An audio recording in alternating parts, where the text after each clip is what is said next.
Саламатсыздар ма? Бүгін біз сіздерменен қаттама дайындайтын боламыз. Ол үшін жылы суға тұзымызды және дрожжымызды салып, араластырып аламыз.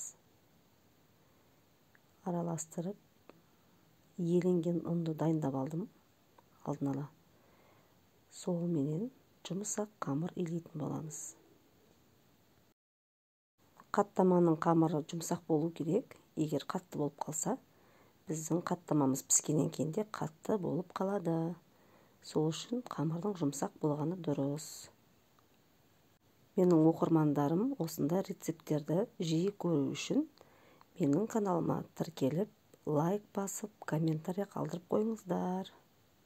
Мінекей біздің қамырымыз дайын болды. Осы қамырдан біз 2 зуала қамыр зуала жасап, қамырды жарты сағатқа тындыратын боламыз.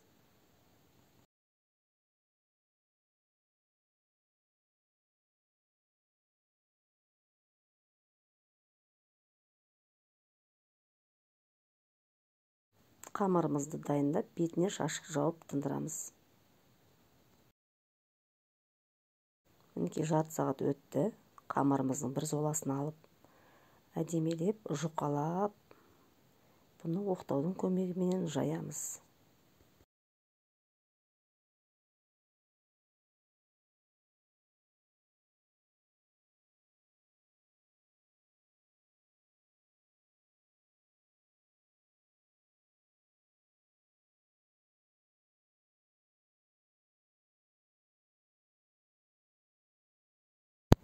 Қамырымыз жұқа болып дайын болды.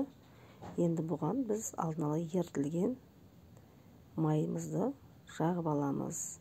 Сіздер қалағандарыңызша қандай майды, маргаринді қолдансаңыздар, сол маргаринді ерітіп жағасыздар. Жағып, мінекей бұны барлық жеріне май біркелкі тию керек, жағылу керек.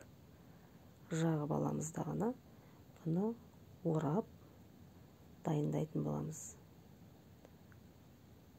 Осылай орап, бір пасқа тындырып қоямыз. 2 зуала қамырымыз шықты. Мен біреуін көк пиязбенен қаттаманы орайтын болам. Әркімге әрқалай ұнайды. 1 зуаланы мен көк пиязсыз, ал 1 зуаланы көк пиязбенен дайындап ораймын.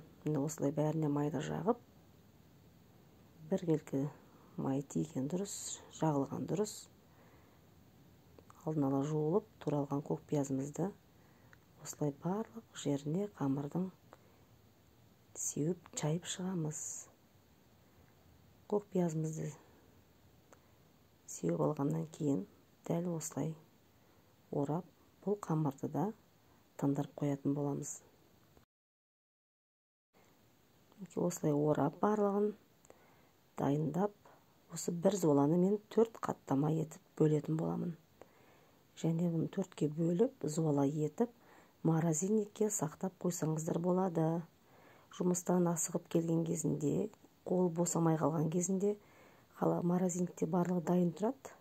Осылай пищевой пленканың көмегімен жақсылап орап сап қоясыздар. Керек кезінде мен сияқты жайып пісіріп, ыстықтай жаңа піскен қаттаманы қолдана бересіздер, жей бересіздер. Мінекей мынау 2-ші көк пиязбен дайындалған қаттамамыз. Осылай етіп майды қыздырып, тапада біркелкі етіп 2 бетін піскенше қарап пісіріп аласыздар. Өте дәмді, өте пайдалы қаттама. Мінекей дайын болды. Ас болсын. Сіздер де осындай қаттама жасап көріңіздер. Өте қатпарлы, жұмсақ қаттама дайын.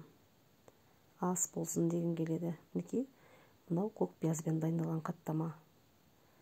Барлығы қатпарлы.